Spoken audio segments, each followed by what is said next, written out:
Hey, are you a wife? Let me ask you a question. How's your self-care? If you had to score it from 0 being like you are just exhausted, empty, and quite unhappy, all the way up to a 10 where you really are a ridiculously happy woman, how would you score yourself?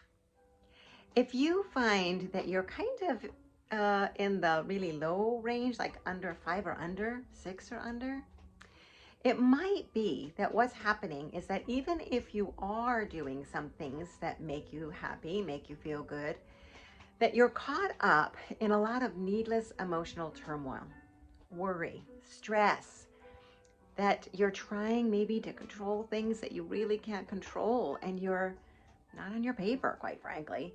And so I like to use with my clients oftentimes an analogy that helps a lot.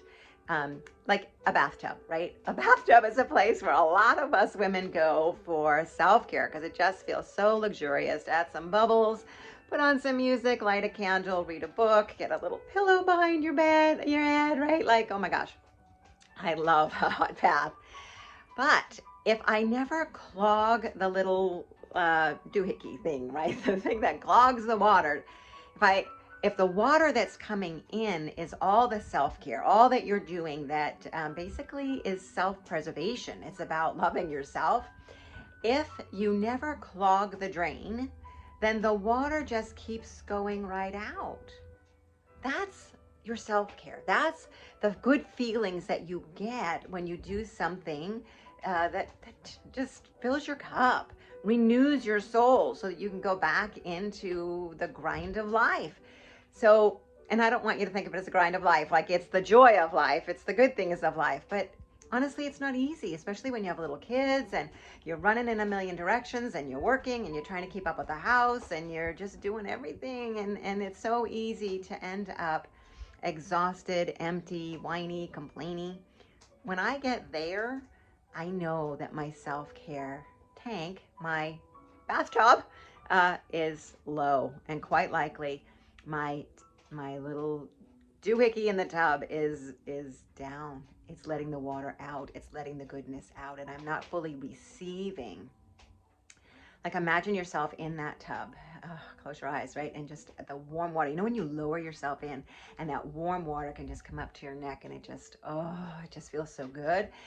That's where the receiving comes in. Really letting it in, filling yourself up and smelling the bubbles, smelling the, whatever scent it is, it might be lavender, it might be eucalyptus, or it might be, because I've been doing it in the shower. I sadly don't have a tub where I live right now, but I've gotten bath salts that are scented.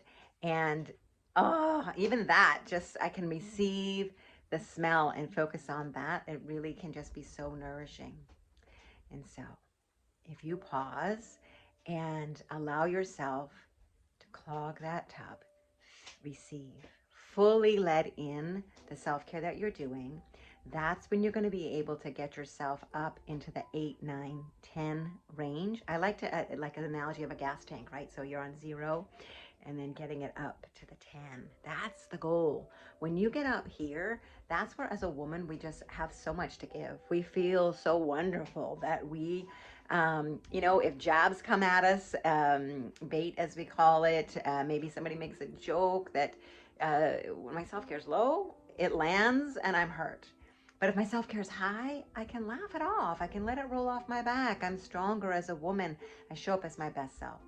So I want to invite you this week to really ponder, where's my self-care? Where do I want it to be? And I'm going to invite you to get up towards that 10. That 10's the goal. And to be doing the 3 to 6 things a day that count as self-care. And it can be as little as, for me, I got the wood stove going today. I went out for an early morning paddle on the lake. I have, can you hear it? Piano music playing because I love piano music.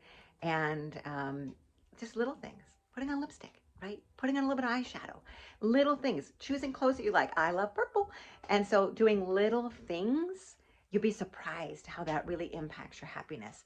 And that is going to eventually move the needle in your marriage and in all your relationships. Because when you show up happy and your husband feels successful as a man because his woman is just glowing and happy, and it's your responsibility to make you happy, right? But when you're bringing that, you become magnetic and your relationship improves. So I'm standing for you. And if you're not in my Happy Wife community, come and join us. I have lots of tips in there, fellowship of women, all in the same direction, wanting to improve their marriages and be the best that they can be.